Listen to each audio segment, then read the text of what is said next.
Hi everybody, welcome to Love with Children. We're in London today for CAR-TCR Summit in Europe. And I'm joined by Francesca Vitelli from Minaris Advanced Therapies because she's going to talk me through a poster they've got here this week. So first of all, Francesca, how are you? I'm doing well, thank you. Well, it's lovely to see you. As I said, you've got this poster behind you. So tell me more about the poster and what's it about? Yes, so this poster was put together by our colleagues at our team in London. Yeah. And it talks about a clever mechanism that we've engineered to silence lenti cargo genes. Right. To ensure that we can make the lenti vectors that are the therapeutic solution. So the whole issue is that cargo gene expression, if it's toxic, it can limit how much lenti you actually make in a system. The problem is that a designed cassette, you actually, both the mRNA for the vector and the cargo is encoded by the same sequence. And so by silencing one, you inadvertently also silence the other, and therefore you can't make any virus. So we've engineered a clever way to make a distinction between the two RNA solutions by using an shRNA. You move down here, you can see that we're actually able to effectively silence using various different promoters. And what does this mean? Well, if we use two different cargos as an example. We use a CD19, which is mildly toxic transgene, or something called VAX, which is a highly toxic transgene.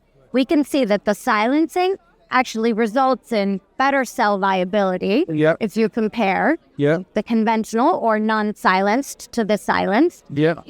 And then that translates to higher infectious titer, both for the mildly toxic anti-CD19 CAR or the very toxic VAX cargo. And you can see actually that in the very toxic, that boost in titer is even greater. Right, okay. Well, this is not only good for titer, but it actually impacts the overall product quality too, because due to the less cell death that you don't see, basically you also have less host cell DNA residual, which is a highly desirable, right? You don't want vector host cell DNA or host cell DNA in your lentiviral vector preparation. What's more is that you can actually use this system, this silencing system, also to generate stable pools.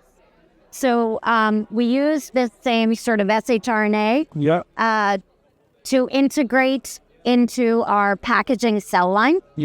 And you can see this is with the example of the CD19, that without or in a conventional system, we actually saw decreased cell viability and low cell density and the inability to recover any stable pools.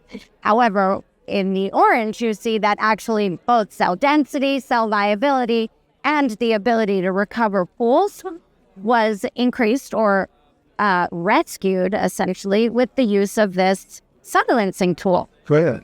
And so basically, the takeaway is just that by using this gene silencing system, you can recover otherwise unmakeable toxic products. And this is available for evaluation if you want. Reach out to us at Unpers. Well, Francesca, I really appreciate taking the time out to talk me through this. Just to let you know, viewers, we only decided to do this about half an hour ago. So she's done a great job talking me through the poster. So, Francesca, it's lovely to see you. Thank you for talking me through that. So, viewers, you can learn more about this and the various solutions and services that Minaris can offer you. So please follow them on LinkedIn, go to their website, and meet them on many shows across the globe. So, Francesca, once again, thank you for your time. And viewers, thank you for watching. Until next time, stay well and stay safe. Bye-bye.